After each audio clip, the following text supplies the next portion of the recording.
Freedom is the power or right to act, speak, or think as one wants without hindrance or restraint. That being said, our group has been tasked to do a presentation about freedom of the human person.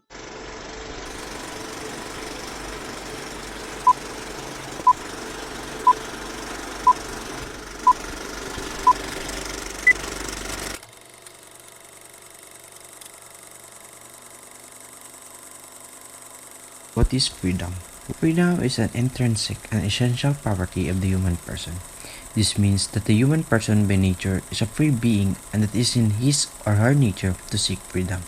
An important indication of freedom is the ability to make choices and perform actions. Freedom is also understood as the power to be what you want to be and the ability to decide and to create yourself. Freedom gives us the choice to undertake one of these possible actions. It also enables us to come up with the new choices. For instance, some may laugh at Samuel but decides to help him later.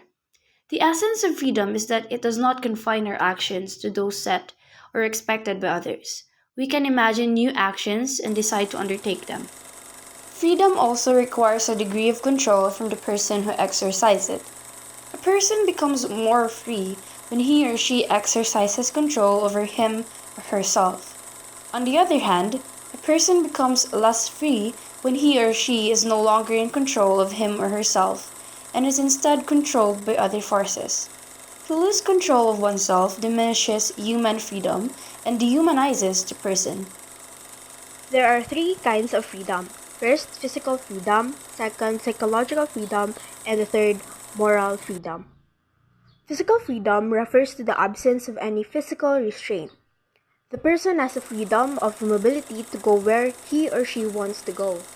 It allows us to move in a determined manner. Psychological freedom, also called freedom of choice. The person is free to perform actions that he or she considers right and wise. Psychological freedom is an innate and cannot be denied a person. No outside force or influence can compel a person to take action against his or her will. Third, moral freedom refers to using freedom in a manner that upholds human dignity and goodness. Freedom is not an object that a person may use in whatever way she or he pleases. A person must use his or her freedom to grow as a person. So all of these three kinds of freedom are interconnected and mutually reinforcing.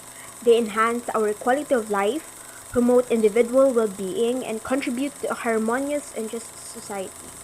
By recognizing and respecting the importance of physical, psychological, and moral freedom, we can create an environment that supports personal growth, diversity, and the pursuit of happiness for all.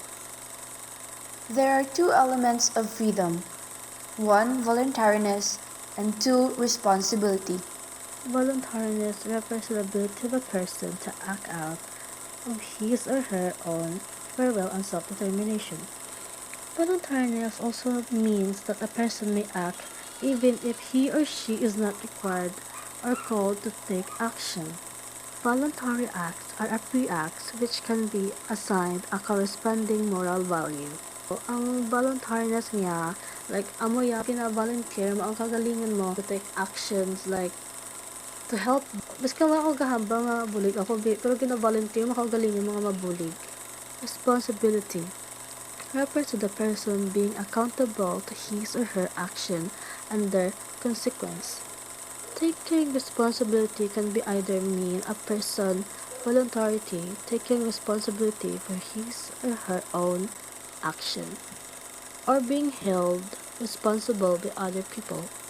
Ang responsibility niya, for example, imaw ka, tapos responsibility mo tana or ang orobrahon mo, gawaing bahay mo, amor da, responsibility mo rian tapuson, responsibility mo rian obrahon. Did you know that voluntariness and responsibility go hand in hand in determining a person's freedom? One example may be a person who tried to scare his or her friend by jumping out of a corner wearing a scary mask. The surprised friend decided to run away, but in his or her panic, he or she hit a wall and was injured. It was not the intention of the person who committed the prank to get her or his friend hurt. but it happened because he or she did not fully consider the consequences of his or her actions. Without these two elements, human freedom is diminished, and the make imperfection and unwise decision which may have negative effect on the self and others. The realization of the voluntariness and responsibility in the exercise of our freedom gives our actions and experiences a whole new meaning. Freedom is experienced through the act of making choices. Having the ability to choose and enact a course of action does not automatically mean that we should take action every time.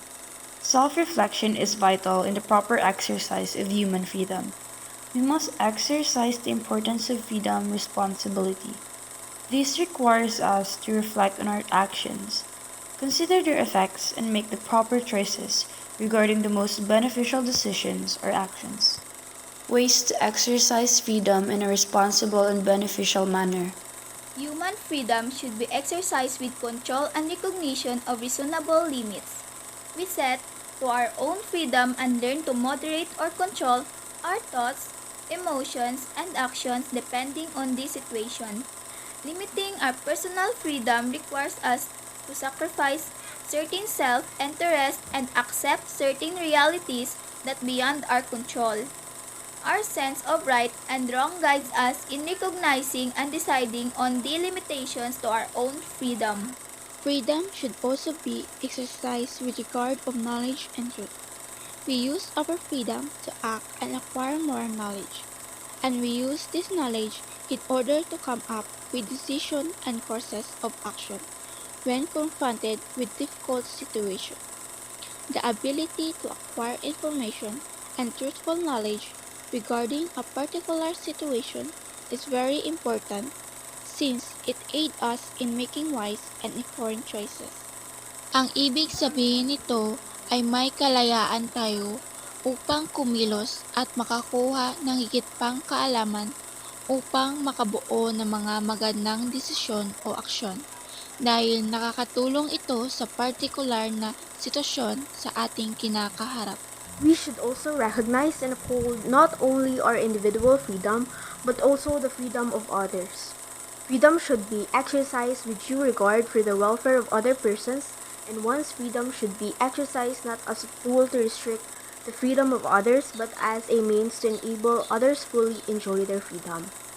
This emphasizes the importance of recognizing and respecting both individual freedom and the freedom of others.